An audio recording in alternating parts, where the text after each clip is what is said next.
Naibu wa Rais Profesa Kithure Kindiki amewaonya viongozi wa upinzani kukoma siasa za matusi, chuki na vurugu, la sivyo wako tayari kupambana na kuwanyorosha ipasavyo kama serikali.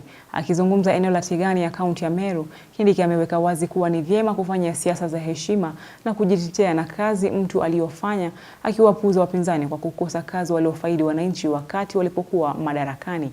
Ameendelea kupigia debe Rais Ruto kuhudumu kwa muhula wa pili. Ubabe wa kisiasa katika eneo la Mlima Kenya ukiendelea kushuhudiwa baina ya naibu wa rais Profesa Kithure Kindiki na aliyekuwa naibu rais Rigathi Gachagua. Leo hii Kindiki akizuru eneo la Tigania, kaunti ya Meru, amemwonya Gachagua na upinzani kwa ujumla kukoma siasa za matusi au vurugu na kuheshimu wapinzani wao, la sivyo kama serikali wako tayari kupambana nao vilivyo. Wapi wanasema watu waheshimiane. Na wakikataa kutuheshimu tutawafundisha adabu. Wakikataa kutuheshimu tutawanyorosha. Sisi sio pushovers. Sisi ni watu focused.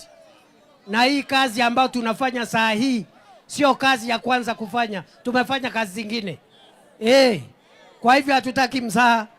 Mtu akileta kimbelembele hapa na kierere ya matusi, tutakabiliana naye man to man, face to face, head to head, watajua hawajui. Kindiki akisema kuwa wakati wa kura ukifika, viongozi watajitetea na kazi waliofanyia wananchi na wala sio makelele kwa wananchi, akiwasuta wapinzani kwamba wakati walikuwa madarakani hawakufaidi wananchi wa eneo hilo na chochote. Mimi nawaambia wenzetu ambao ni viongozi wa zamani, viongozi wa sasa, viongozi wa kesho, ujue ya kwamba kila kiongozi atakula jasho yake.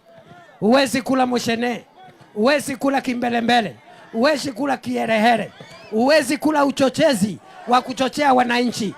Badala ya kusikia manunguniko ya wananchi, uende ukawatafutie. Kazi yako ni kuchochea asubuhi, mchana, jioni. Hauwezi kufanikiwa kama kiongozi katika safari yako ya uongozi kama kazi yako ni uchochezi, kimbelembele, propaganda na vita katika wananchi. Aidha, ameendelea kupigia debe azma yake ya kuchukua usukani baada ya Rais William Ruto kung'atuka mamlakani mwaka wa 2032 ili kufanikisha haya, akipigia debe rais kuhudumu kwa muhula wa pili. Mimi najua mumepanga mambo mazuri,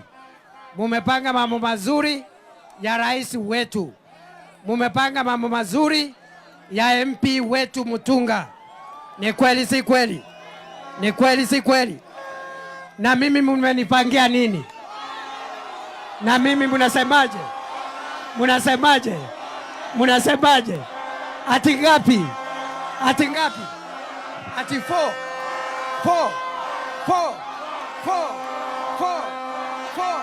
Wacha nione wana anasema 4.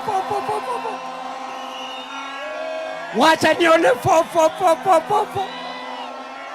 Wacha nione 4. Fredrick Kwambua, Undugu TV.